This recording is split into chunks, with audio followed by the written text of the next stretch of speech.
That's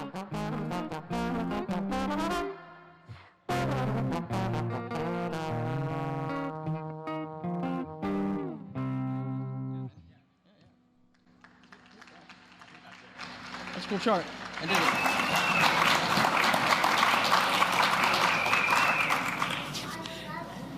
it. Good evening, everyone. I'm Kate Moreland, president of the Iowa City Area Development Group, and along with my co-host Jennifer Banta, vice president of advocacy and community development for the Iowa City Area Business Partnership, we'd like to welcome you to the 2022 Innovation in Ed Awards.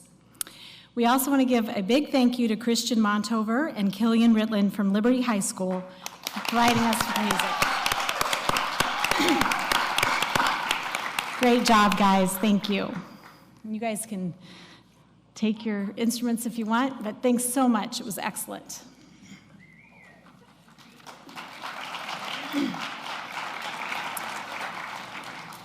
We often get asked, why does the business community care so much about education?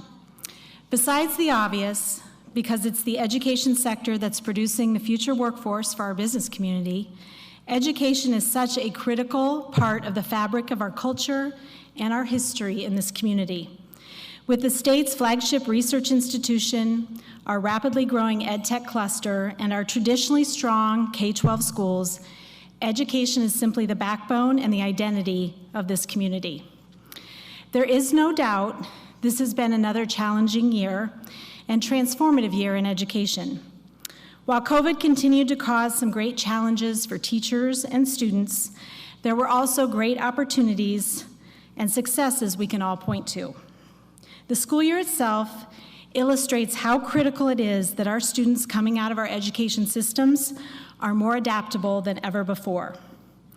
From an economic development standpoint, the past year provides us a golden opportunity to grow the EdTech cluster both locally and here in Iowa.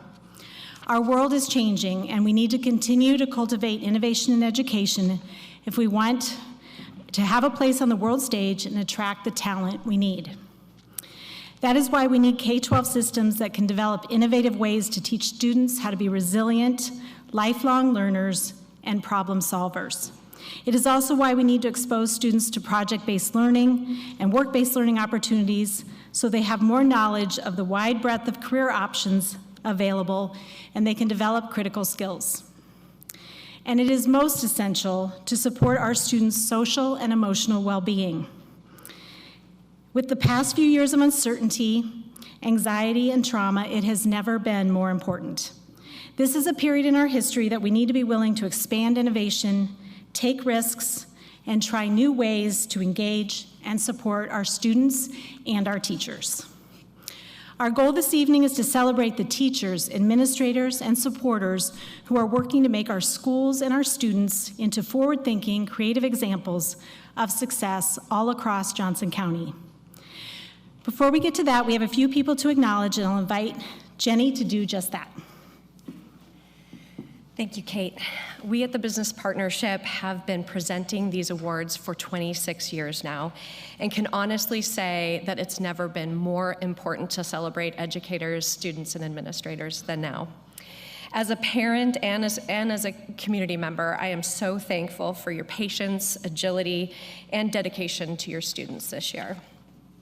First, we'd like to acknowledge the folks tasked with some of the hardest decisions at our schools. So if any district leaders, members of the school board are in attendance tonight, will you please stand so we can acknowledge you?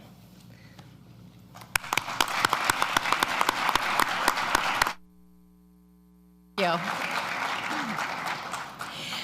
Next, we'd like to acknowledge those who rolled up their sleeves this year and figured out how to make the school year work and get everyone caught back up. Will the teachers and administrators in the audience please stand so we can acknowledge you?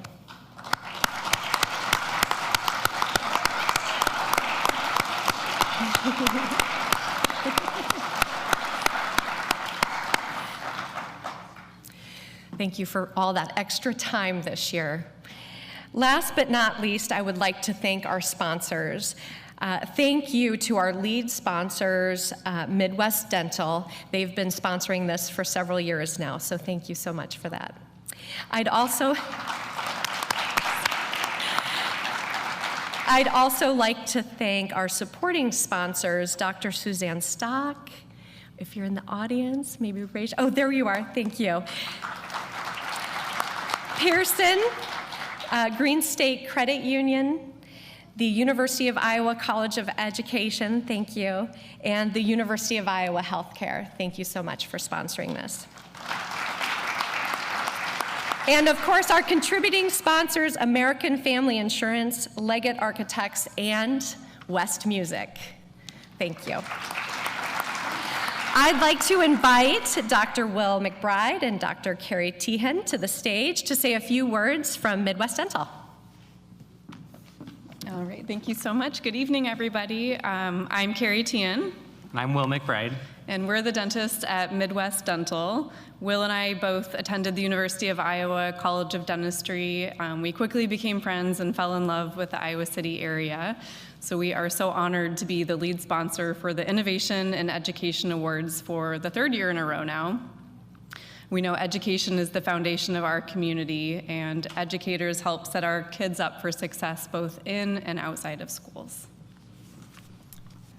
At Midwest Dental, we also know that education is the foundation of great oral health, and we work to empower our patients to maintain healthy teeth, a bright smile, and understand the benefits of oral health on whole body wellness.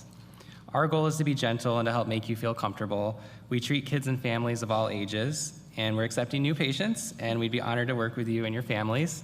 And thank you again for all you do for our community.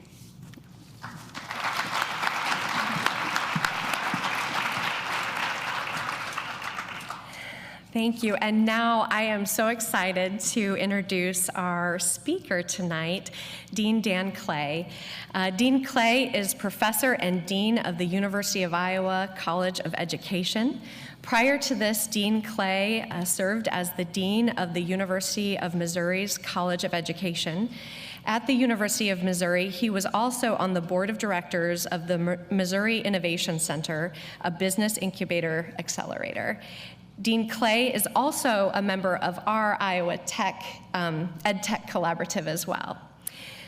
Though originally from Minnesota, Dean Clay has deep roots in our local community. He served as a tenure-track faculty member at the College of Education's Counseling Psychology program from 1997 to 2006.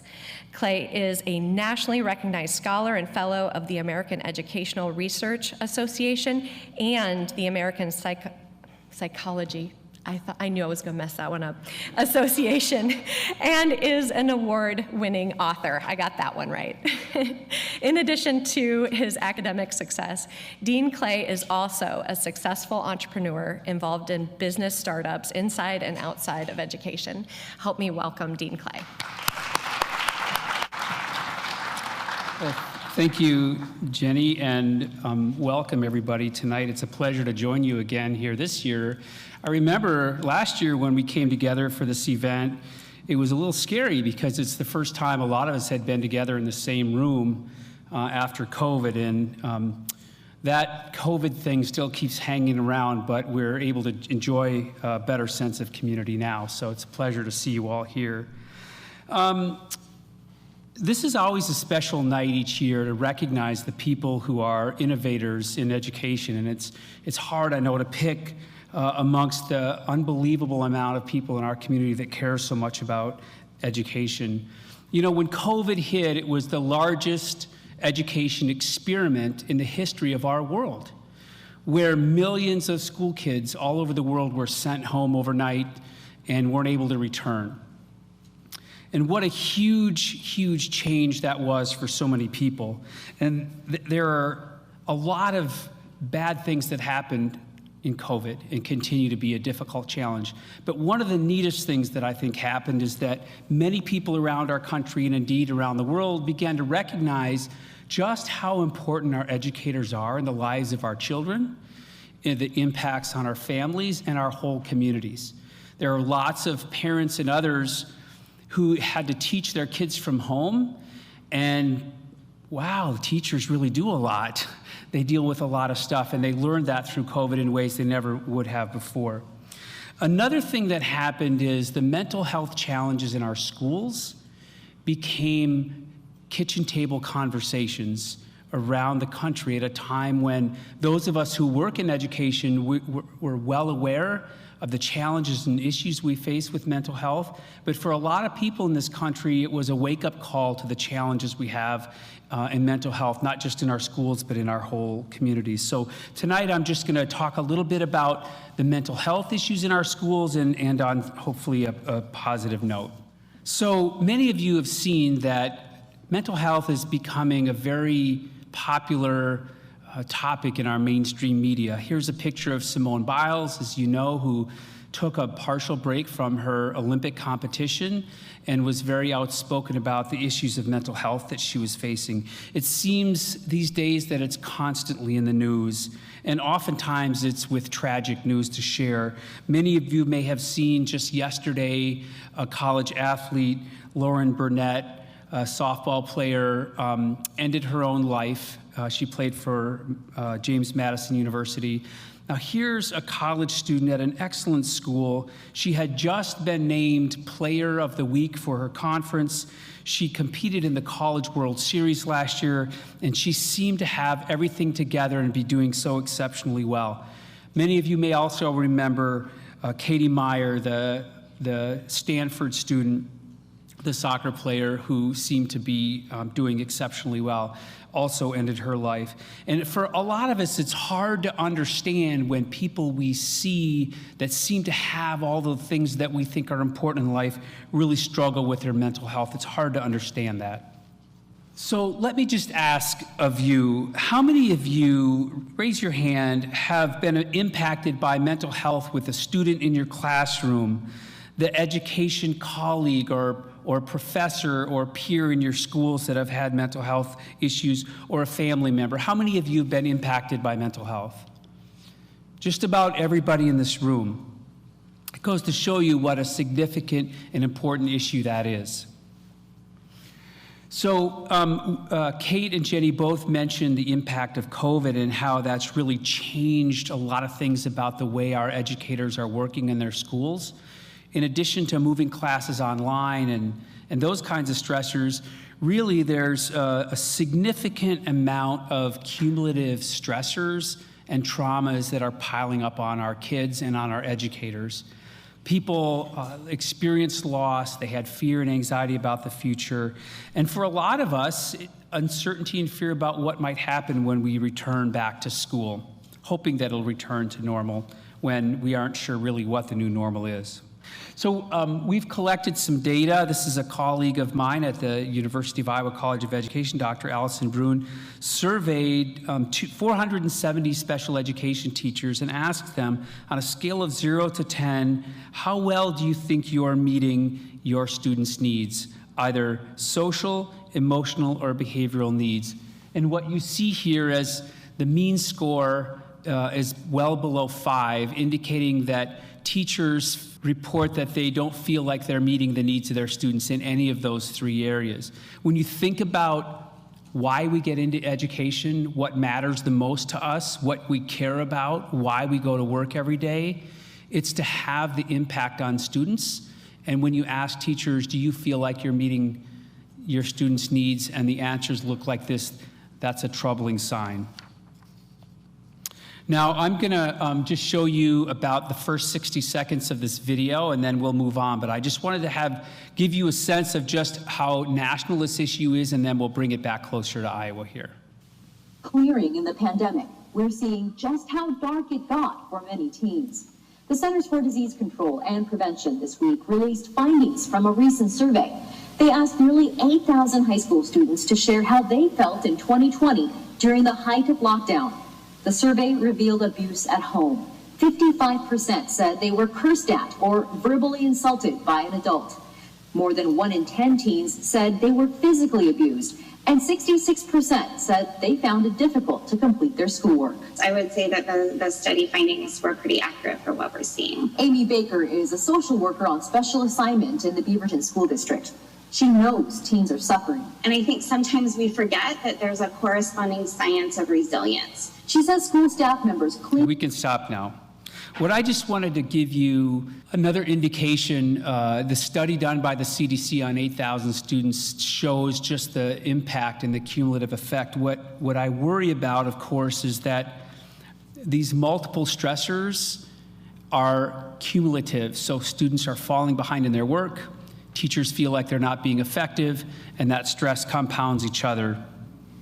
When we look in Iowa, 20% of the youth ages 13 to 14 in our state have some kind of mental health condition, and less than half of them receive treatment. 53% increase from 2012 to 18 in the number of students contemplating suicide, and suicide is the second leading cause of death in adolescents. And this is a critical issue for us right here, right now in our own district.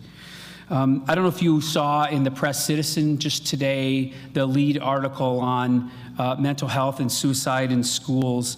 The recent state survey data suggests that 25%, that's 1/4 of our current 11th graders, at some point thought about suicide in the last year.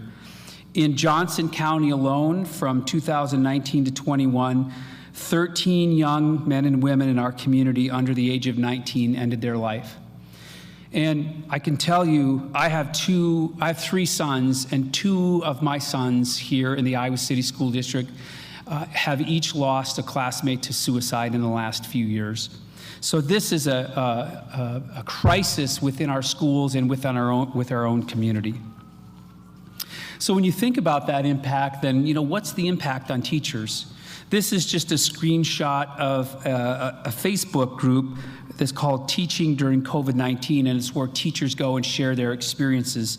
The writing here, the details don't really matter. What matters is that there's an alarming amount of stress that's impacting our educators.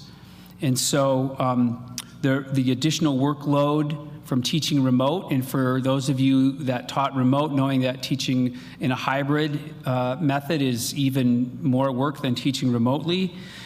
Their teachers are dealing with student anxiety, stress, loss, and trauma. At the same time, we're in a divisive political community where education has now become the battleground for culture wars. And so when you have legislators calling teachers sinister, there's a recognition of the shortage of teachers, and at the same time, our legislators are trying to make it easier to become a teacher, but making it impossible to be a teacher. These are all really significant cumulative stressors. So when we look at just asking teachers in the last 6 months, have you considered leaving the teaching field, 70% have actually thought about leaving, and many have left our profession. The reason I'm bringing this up is because I think it's clear that never before in my lifetime, at least, have teachers been more important than they are now. Educators are critical to the success of our culture, of our economy, of our democracy. And so to see the cumulative level of stress on our teaching force really is quite alarming, because I know what sort of heroic efforts our teachers right here in our own district have put forth these last few years to take care of their kids, and oftentimes at the cost of their own health and mental health. So when you look at, you can advance here, these will populate, there we go. As I mentioned, there's a shortage of teachers in many areas.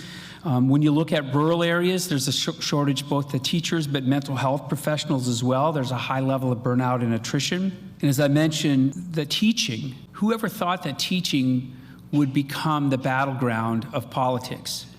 And so these things are all coming together. So what do we do? I think we have to decide as a society and as a culture that we won't have that. I think we need to spend our energy, our advocacy, and our resources to build support and encouragement and resources and structures to help teachers be successful, not only for their own sake, but for the sake of our democracy's future. So at the University of Iowa, we have just initiated a National Center for School Mental Health at Iowa. that is a partnership between the Iowa State Department of Education and the University of Iowa College of Education. And I'm proud to say that we have been very active within our community here, but also in nearly every county around the state working on mental health issues. So the mission of our center is to provide the kinds of support and resources and training for our educators that they often lack, that include professional development, doing research on what we think might work in our urban, suburban, and rural schools in our state, and also providing screening services for districts around the state that wish to have a screening to identify kids at high risk and get them connected to the services they need. Even in our own community, when we get tragic news of the loss of one of the students in our community, I think if we had this screening in place now, would we have identified that young man or young woman as at risk and been able to plug them into resources that would have helped them in a time of crisis in their own lives? So we put on, last year we put on a summit with only a month's notice in Des Moines, and we had over 1,600 educators come to this conference because they were so in need of support and help around the mental health issues in our schools. These conferences are an important part of what our center offers because teachers and educators can get licensure renewal credits that are free for training specific to social emotional learning and mental health. Everything from how do you recognize early when a student or a colleague's in distress, and then what can we do together to connect that person with the resources they need to be successful. One of the things we learned in that conference, we came focused on mental health and stress and anxiety in the students, and what we learned is that our teachers are also struggling. And we think about this like you think about putting on an oxygen mask on an airplane. The first thing you have to do is have your own mask on so that you can be in a position to help the person next to you. And if our teachers aren't provided the resources and support they need to be in the place to help kids, then how in the world are they going to help the kids that are struggling? If you're interested, you're welcome just to do some Googling around. You'll find our center quite easily, or check through your school resource folks. They'll help you find the center.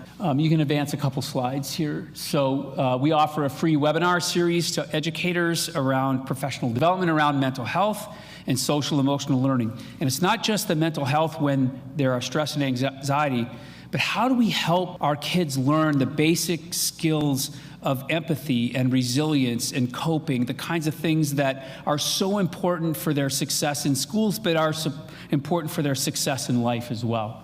One of the things that we're doing, as I mentioned, is we're focusing on adult wellness too, to provide the kind of support and resources for our teachers to have them in the place to be the most successful.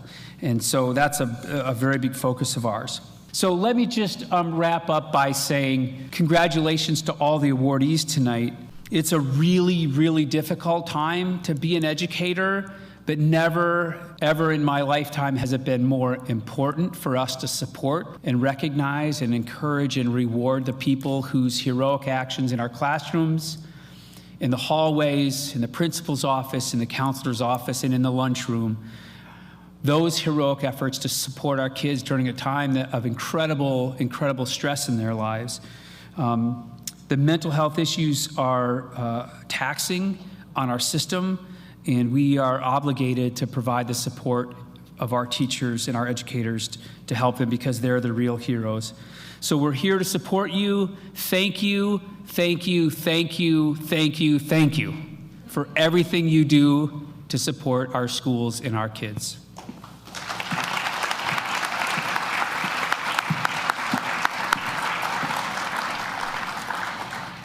Thank you so much, Dan. I'm sure everyone in this room can relate to the difficulties during COVID, and I just want to thank all the teachers and students in here for all of your work over the past 2 years, and thank you. This was a very timely conversation for us. So we're going to sprinkle a little joy on this party now. Anybody ready? Our first award is the Spark Award, presented by my friend Jackie Kleppe, Director of Outreach and Engagement, Division of Marketing and Communications for the University of Iowa Healthcare.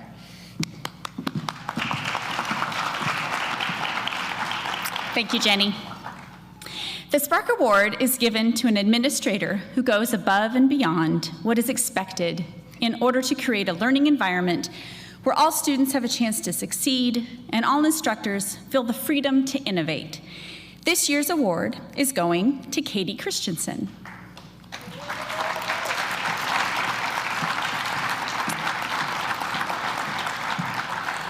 In her nomination, Michael Enyon Lynch said, "It takes extraordinary vision, bravery, skill, resilience, and elbow grease to get a new school off the ground, especially one that is forging a new educational experience in our community." Katie Christensen takes students on excursions each day to learn in the wider community. They learn about water quality at local streams, about trees from the university arborist, about space from the Van Allen scientists, about entrepreneurship from local business owners, and about waste from the city recycling coordinator. The independence, confidence, and exploration fostered by Tamarack teachers is truly wonderful. This award goes to someone that went above and beyond, and Katie and her team have most definitely defined that well.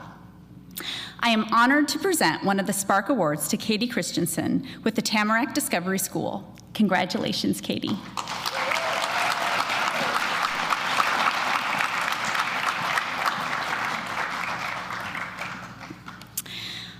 Our second recipient of the Spark Award is Joy Kelly.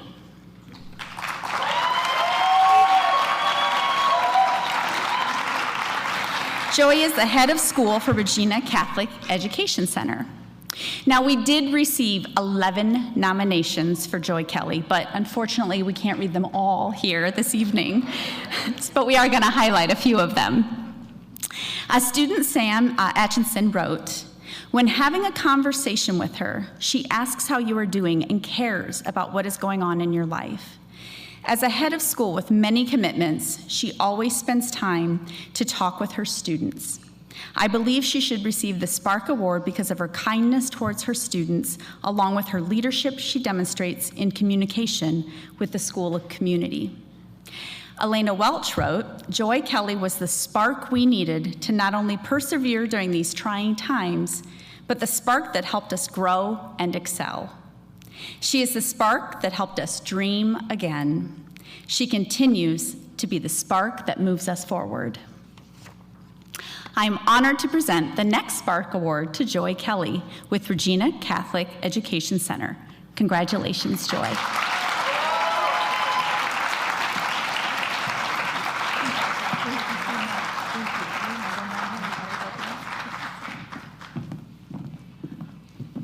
I never let anybody cry alone, so I've got tears.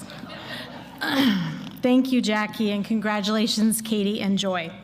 Here to present our next award, the Impact Award, is Tara Wackendorf, Vice President and Public Relations Director for Green State Credit Union.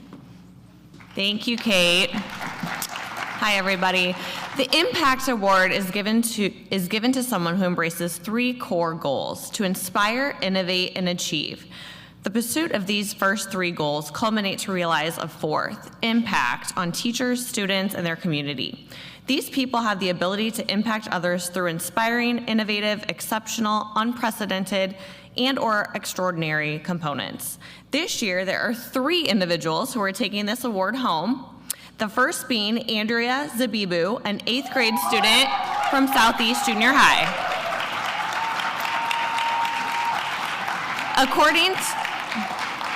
According to Lucy Mordecai, in 2020, Andrea published her first book, named Together, through the American Library of Poetry. In 2021, Andrea was the only student from the state of Iowa to be selected to join the Congress of Future Medical Leaders. This is an honors-only program for students who want to become physicians and/or go into the medical research fields. Andrea was nominated for this program by Dr. Mario Capici, winner of the Nobel Prize in Medicine, to represent Iowa based on her academic achievements. She is a very hardworking student who, during her free time, also helps immigrant students with school assignments, all while maintaining a 4.0 GPA. I am so honored to present one of these awards to Andrea. Congratulations, Andrea. Keep working hard. Congratulations.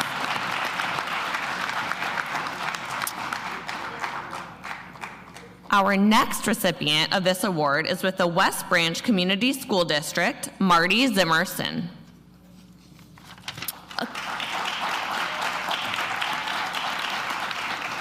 According to Stephen Triplett, Mr. Zimmerson is demonstrating an exemplary effort to support the mental and physical health needs of his staff and students. Examples of the efforts ongoing in the school district include staff and their family have access to 8 free mental health sessions, development and access to self-help course media library, 24/7 phone support for emotional and mental wellness needs. Staff have the ability to engage in a fitness class at no cost to them, and he is also working with leadership at the AEA to create a similar support system for area superintendents. As we know from the presentation that Dan Clay just gave at the beginning, the pandemic really has taken a toll on many people, and mental health is now more than ever extremely important. That's why I am also very honored to present this Impact Award to Marty Zimmerson. Thank you so much.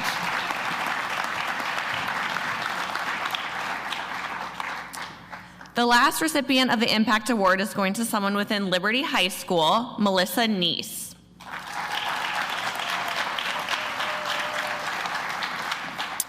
Melissa Oblender had to say about her in this nomination. Melissa makes space for students' whole selves in her classroom, and it is clearly evidenced by how many chose to share space with her whenever they can. She's an innovative and incredibly talented instructor. She models for students real, lifelong learning skills, and as well has a genuine curiosity of the world around her and a realistic optimism for the future. Melissa is truly developing young people to be active, engaged citizens of the world when they leave her classroom. And as a parent, it's comforting to know that our children in the Iowa City area are being taken care of and led by a teacher such as Melissa. So congratulations, Melissa.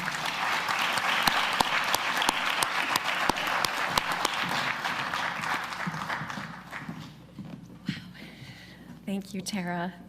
And congratulations again, Andrea, Marty, and Melissa. Here to present 2 of the Administrative Support Staff Excellence Awards are Dr. McBride and Dr. Teehan from Midwest Dental. All right, the Administrative Support Staff Excellence Award recognizes the exemplary service of a dedicated administrative assistant or employee who fosters a positive learning environment at their school. This year, we have 3 winners for this award. The first winner is Karen Smith. Karen Smith is a transportation case manager and driver for the Iowa City Community School District. According to her nominator, Caitlin Hoskins, Karen transports students experiencing homelessness or transitional living circumstances to and from school. She handles challenging behavior, extremely tight schedules, and adversity with respect, humor, and kindness. She is a shining star in our district and is such a vital piece of the puzzle that supports our most vulnerable students. I am so lucky to be able to collaborate and communicate with her daily. Our students are better for knowing her. Congratulations, Karen. Thank you so much for doing what you do to help students in our area.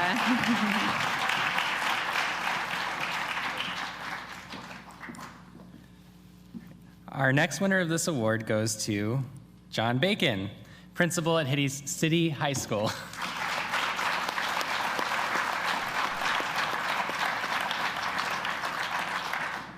John's nominator, Alyssa, wrote, "As a parent and a teacher for 20 years in the Iowa City Community School District, I am thrilled to nominate John Bacon for this award.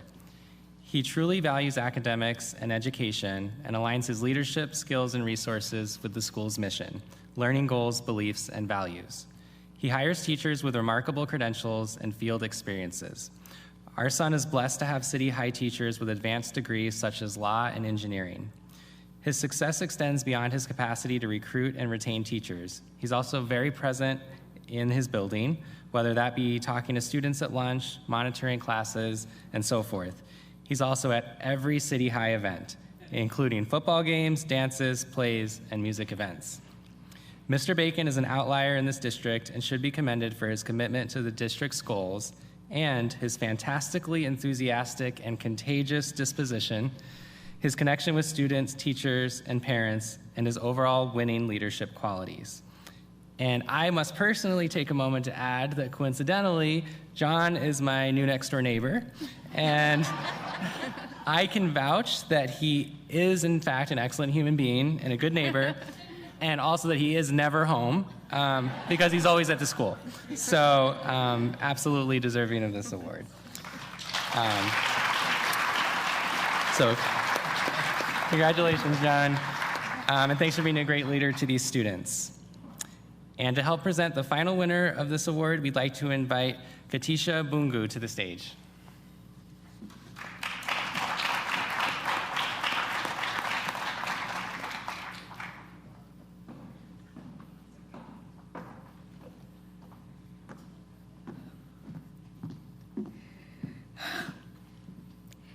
Hello, my name is Ketia Bungu, and I'm here to present the third and final Support Staff Excellent Award to Heidi Galtelos.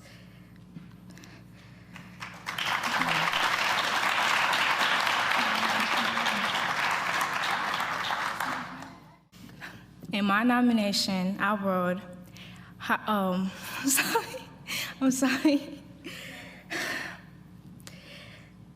Whenever I'm feeling down, Ms. Galtelos positively supports and encourages me to be a stronger student. Ms. Galtelos not only wants the best for me, but for other students as well. She makes sure that every student stays on top of their grade. And I remember when I failed my final test and I wanted to give up, Ms. Galtelos told me that giving up wasn't an option, that I needed to take a break and do it again. She pushed me to be a better student, a better friend, and a better teammate. She is a strong, beautiful, compassionate person. Thank you and congratulations, Ms. Galtelos.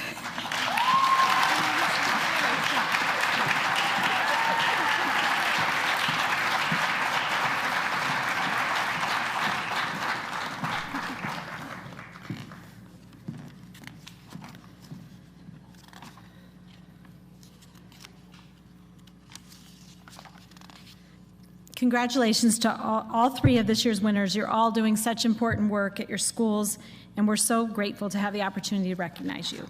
Next up is the Student Innovation Award presented by Deja Taylor, who was our last year's winner of the Student Innovation Award. Before she announces the winner, we asked her to give a quick update as to what she's been up to this year.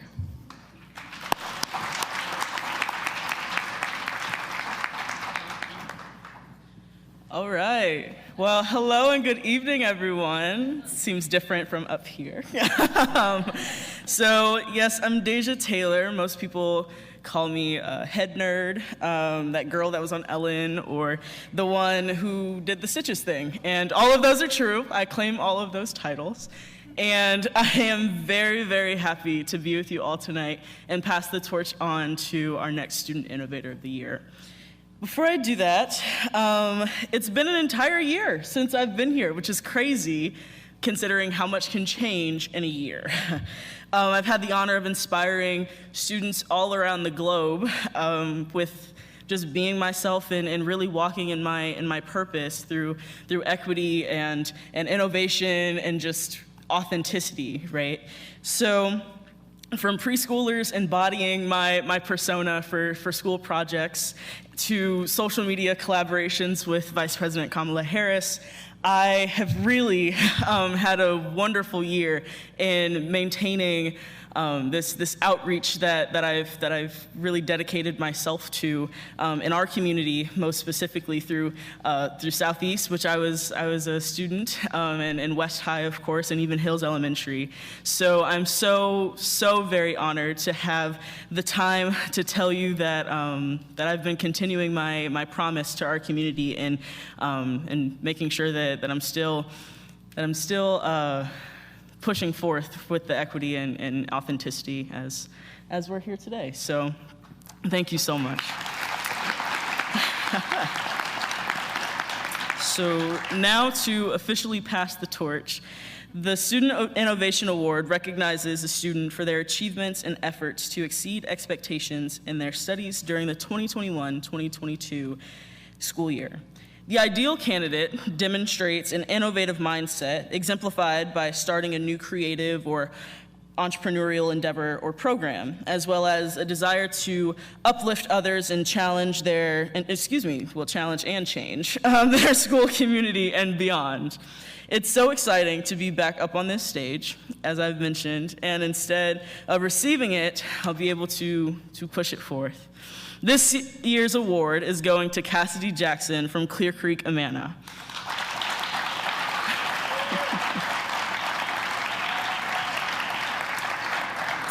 So according to her nomination, Cassidy led a program that looked at available support for students to nurture their brain health. It became especially important during the pandemic due to the rise of anxiety and depression in young people and adults in the area. She conducted surveys at local schools to determine who knew about the support services available, and she partnered with Brain Health Now to provide information to local leaders. This is a program aimed at changing the paradigm related to mental illness and encourage people to seek help and help for their brain health. Taking this negative connotation of mental illness and changing the words to encourage people to seek support. This was presented to her business innovations classes through Kirkwood and was received well by local educational and business leaders within the corridor. It was an eye-opening report showing that most kids and their families are unaware of services available through high school counseling offices and groups.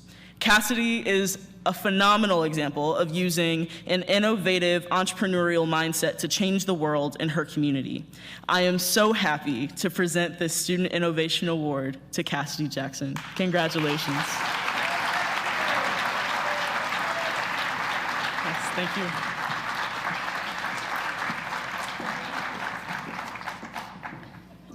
Continuing our theme of women in STEM, I'd like to introduce Dr. Leslie Flynn, professor at the University of Iowa and director of the STEM Innovator Program at the University of Iowa, to present our next award. As Leslie makes her way here, I'd like to say a few words about this program. The purpose of STEM Innovator, I think we just heard an example of that with Cassidy's work, is really about engaging our K-12 youth in innovation, invention, and entrepreneurship education. So working with teachers and schools and partners in the community to develop opportunities for students to think boldly and act creatively. So here to present the STEM Innovator Award is founder and director, Dr. Leslie Flynn. Thank you, Kate. First, I want to just say how amazed I am at the amazing talent coming out of our K-12 schools in this area. It's really inspiring, and it's just so great in our small community. As Dr. Clay mentioned, if we all work together, we're here for you and we can all help each other. So I'm really excited about that. I'd like to introduce to the stage the winner of our STEM Innovator Teacher Award, Amanda Solomon of North Central Junior High in the Iowa City School District. Amanda actually started her journey of becoming a STEM Innovator teacher as an undergraduate science education major in the College of Ed. And I will tell you that when Amanda started, I started implementing STEM Innovator in our science methods courses because I had just come from Dan Clay's interview to be a dean. And in his interview, he said, we need to have students that have an innovation and entrepreneurial mindset. And I said, that's all I need. I knew he would be the next dean, and I went for it. And what happened is we set off on a journey of STEM Innovator, where we did attend to the social and emotional and behavioral aspects of students. And with Amanda, what happened is she ended up going on to be a graduate research assistant with me in the Tippie College of Business. She was instrumental in the development of materials to provide K-12 educators with the curriculum, instruction, and assessment tools they need to engage students in solving real-world problems in their community. Her work has been infused in classrooms across Iowa and the nation, currently impacting 30,000 students.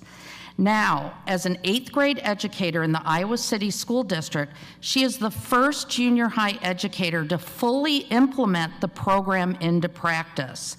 Her leadership will prepare all students to engage in an innovation pathway as they progress to high school and then into college and career readiness to tackle our increasingly technological world. Amanda, it is with great pleasure the University of Iowa STEM Innovator Program, the College of Ed, the Iowa City Area Business Partnership, and the Iowa City Area Development Group award you the Innovation in Education Award for 2022. Congratulations, Amanda.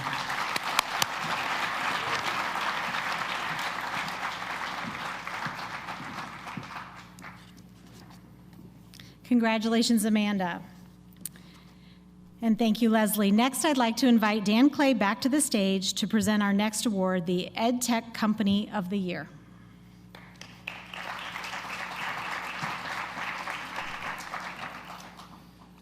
Wow, how can you not be inspired by these amazing people?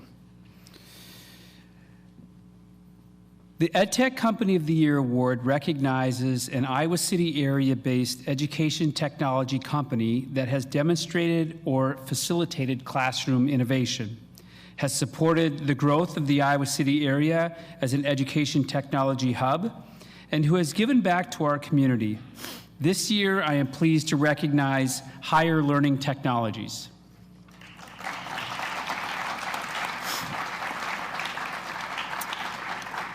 In their nomination, Tom Banta and Mark Butlin said, Higher Learning Technologies is being recognized for their development of workforce training solutions to help the University of Iowa hospitals and clinics address nursing workforce shortages as a result of COVID-19 and the related pandemic. What an incredible service to our community, and congratulations.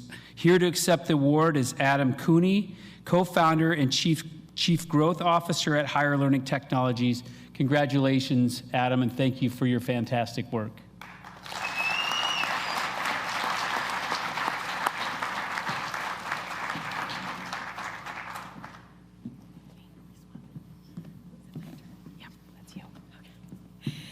Congratulations to HLT and Adam. And Adam, by the way, is a board member. He's our board chair, too. So thank you so much for all you're doing in the community. Now we're moving on to the biggest group of the evening, the Inspire Award. Our selection committee struggled to narrow down this year's field of incredible, deserving nominees.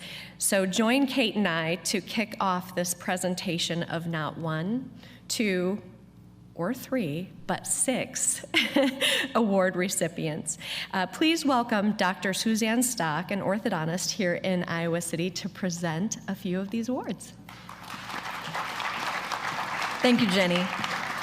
The Inspire Award is given to a teacher that inspires, excites, and influences students to learn through exceptional, unprecedented, or extraordinary programs, or creates an innovative, future-focused classroom. Our first Inspire recipient, though we should note these are not ranked in any way, comes in a pair, Christine Mons and Robert Crawford.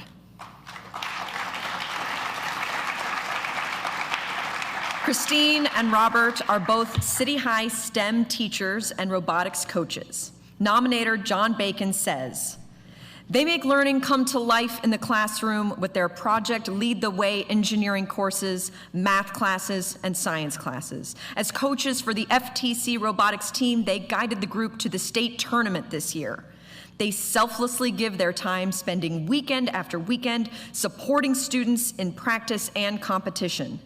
They make learning authentic and meaningful for our students.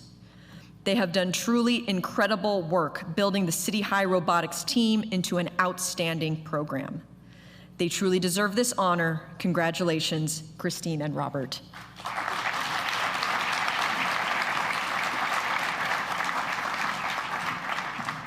The next Inspire Award is going to Jan Smith. Jan is a teacher librarian at Liberty High School. In her nomination, Tiffany Royslin included a quote, "It is an awfully sad misconception that librarians simply check books in and out.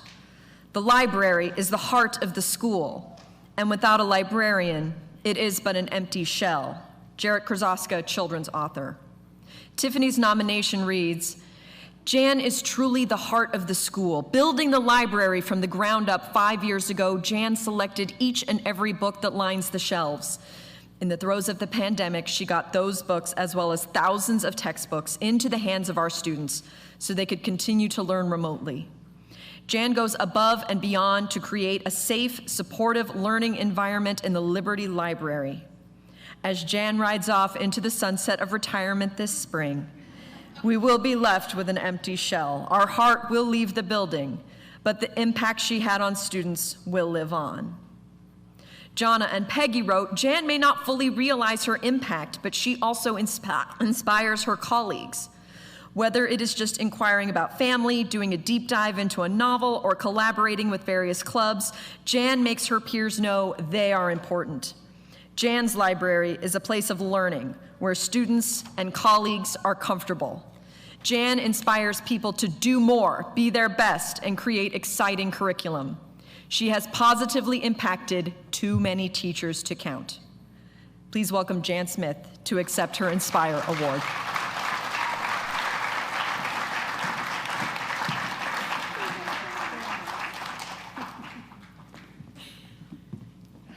Thank you, Dr. Suzanne Stock, and congratulations to Christine, Robert, and Jan. And as you can probably tell, Jan and I go back a long ways to Tate High School days, back when I was working at Workplace Learning Connections. So Kate and I will present the next two awards before inviting up our last presenter, Tosha. The next Inspire Award is going to Christine Sobensinski. Michelle Benega wrote,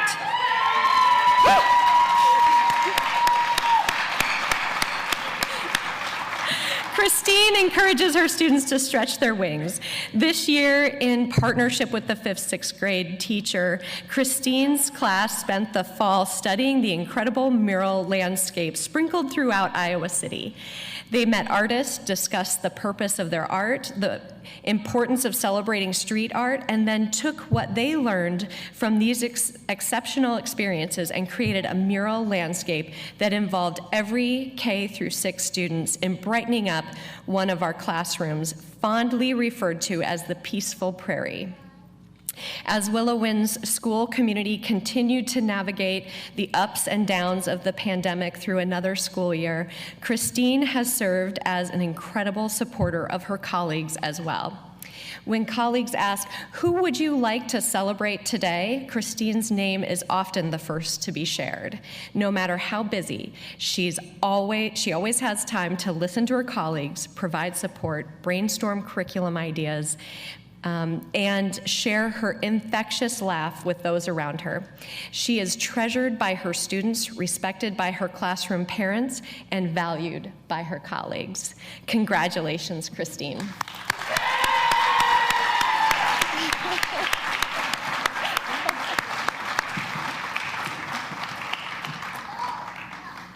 Congratulations, Christine. The next Inspire Award is going to Dina Kavanaugh. Dina is a preschool teacher at Shimmick Elementary, and Mary Michael Ponzer wrote, Ms. Kavanaugh embraces social emotional learning and weaves it into every aspect of her classroom. She is the type of educator who children will remember long after they leave her classroom because of the way she makes them feel. Wholly accepted and loved. Ms. Kavanaugh is creating a future-focused classroom because she's developing 21st century citizens, students who embrace themselves, who value diversity, and who approach challenges armed with social-emotional skills. She has helped them hone in the context of a playful learning environment. Ms. Kavanaugh inspires learning because she loves the children first. Children who feel loved and valued in a classroom do their best learning. This is the true revolutionary act in education, to equip our students with individualized care and love so they can go out and change the world, passing on the same care and love to others that they first received from their pre-K teacher, Ms. Kavanaugh.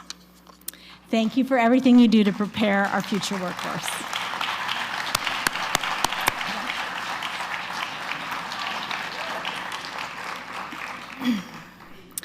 Our sixth and final Inspire Award of the evening is going to Tiffany Roisland. Before inviting Tasha Kaiza of Liberty High School to the stage, I did want to read out one other nomination from Anna Lilo. And I'd like to note that this was one that brought a tear to all of our eyes when we received it. Ms. Roisland is the best teacher I could ever ask for. She wants and helps students succeed to be and overcome their challenges. She does not only want us to become better writers and readers, but she wants us to be able to stand on our own. See, I'm gonna cry again.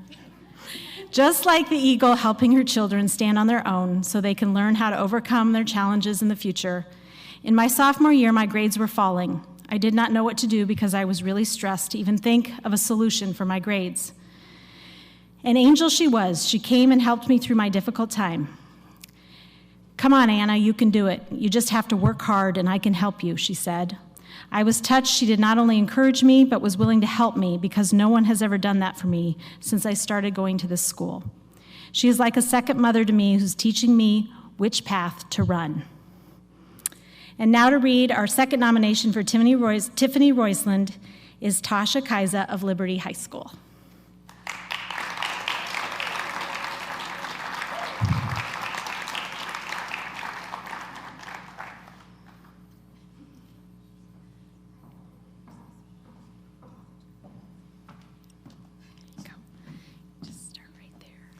Thank you. In my nomination for Mrs. Roisland, I wrote, Mrs. Roisland wants to help her English language learners speak fluently. Obviously, she tries her best to help her students. After all, she wants them to succeed in their other classes. Whenever she finds her students are not treated fairly, she wants to do everything in her power to advocate for them. Whenever she has free time, she stays with students to help them understand if they have questions. In the case of quizzes, she allows students to retake them or redo them if they did not do well. And all of this is to encourage their success. To our students, Mrs. Roisland stated, I'm proud of you all. Work hard and never give up. Mrs. Roisland tells her students, among her qualities are trustworthiness, honesty, kindness, and humility. The teacher is patient in handling classroom manners, working with colleagues, and in conveying with the students and their parents. The Inspire Award is well-deserved for Mrs. Roisland. Thank you.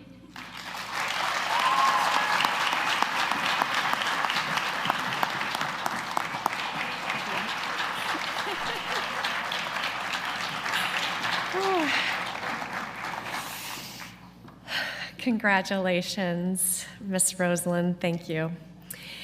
So once again, to all of our fabulous award winners, congratulations. This has been a very fun night celebrating you. So we're so glad that you came downtown and joined us this evening, and I wouldn't be a good business partnership professional if I didn't mention that you should all go and celebrate with dinner or froyo downtown at a local small business before you go home tonight.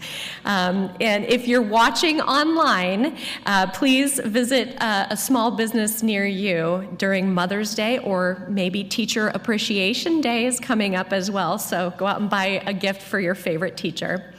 We'd like to give one last round of thank yous to our lead sponsor, Midwest Dental. Thank you so much. Dr. Suzanne Stock, Pearson, Green State, the College of Education, UIHC, and our contributing sponsors, American Family Insurance, Leggett Architects, and West Music. Thank you all to our students in attendance this evening. Please stand and know that this has been a challenging set of few years, but we really appreciate you and persevering through it. So let's all stand and give one last round of applause to all of our award recipients tonight. Thank you.